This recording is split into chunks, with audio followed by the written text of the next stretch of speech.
Have you ever had a moment at work when someone asked you to take on something small, something you didn't really want to do, and your gut reaction was, why me? That's not even worth the hassle. I remember one of those moments clearly. A colleague came up to me and asked if I wanted to become the fire warden for our office. My first instinct? No way. That sounds like more responsibility for no real reason.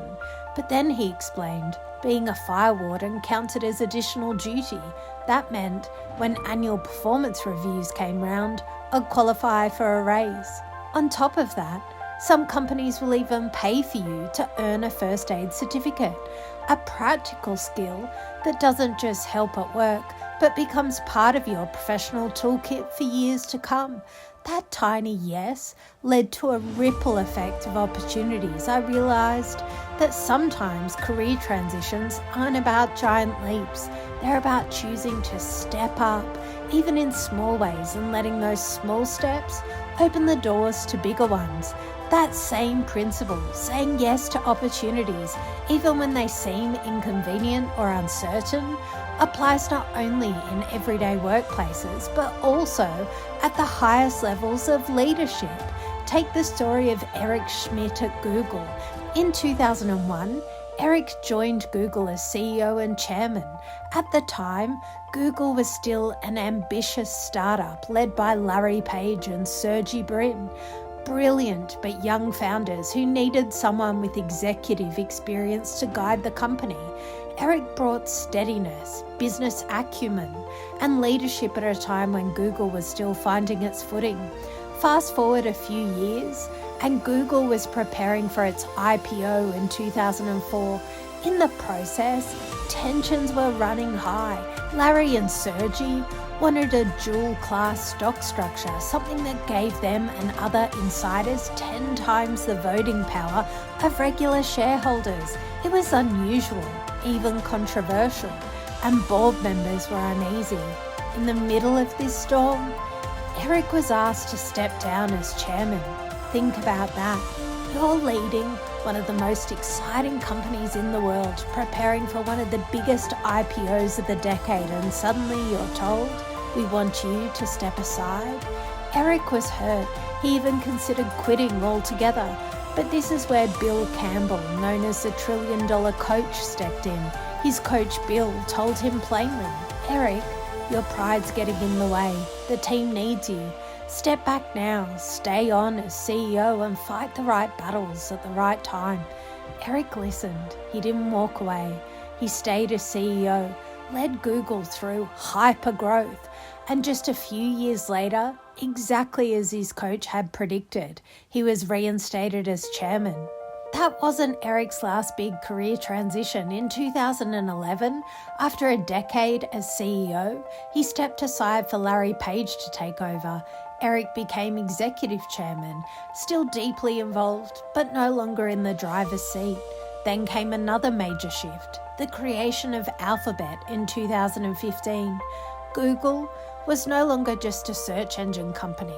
It was running experimental projects like Waymo, self-driving cars, Verily, life sciences, and countless other moonshots.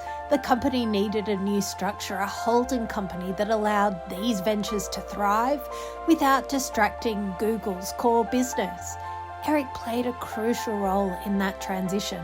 He worked behind the scenes to steady the ship, mentor leaders, and support the elevation of Sundar Pichai to CEO of Google. By the time he stepped down as executive chairman in 2017, Google and Alphabet weren't just surviving, they were thriving. They had navigated the move into mobile, becoming leaders in AI and machine learning, and built a future pipeline of innovation.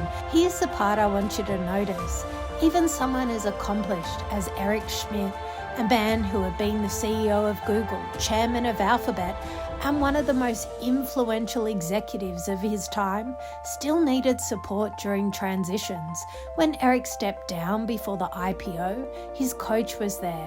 When he shifted into Alphabet, his coach wasn't there anymore. He had passed away. And Eric admitted that the process felt different, Less human, more transactional. He missed his coach's guidance, his reassurance, even his ability to say, "Eric, it's going to be okay." That's the lesson. Career transitions are never just about business. They're about people, identity, and emotions. Even at the top, leaders need affirmation. They need coaches, they need peers, and fire wardens. So what can you take from all of this, whether you're thinking about a promotion, a sideways move, or a new career altogether?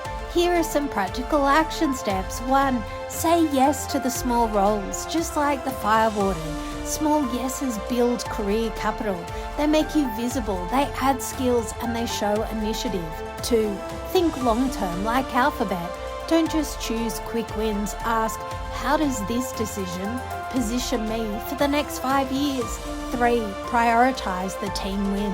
His coach always said, the team comes first. That's why Eric stayed. That's why Alphabet worked. Ask yourself, how does this help my team succeed? 4.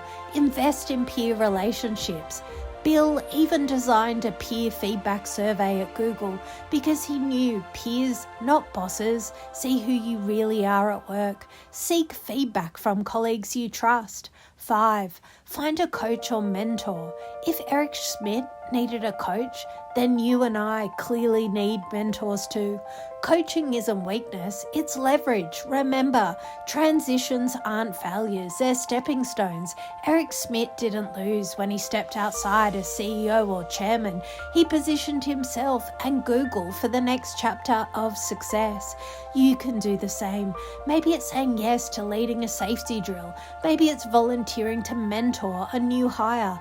Maybe it's asking for training at your next review. Small moves add up. Say yes to opportunities. Think long term. Build peer relationships. Seek mentors. Prioritize team wins. So the next time you're asked to take on something new, pause before you say no. Ask yourself, could this be my firewater moment? Could this be my Alphabet transition? Your career isn't built in one giant leap. It's built step by step, sometimes even stepping back for the sake of the team. But each transition, if embraced with courage and humility, will move you closer to extraordinary success. You've got this.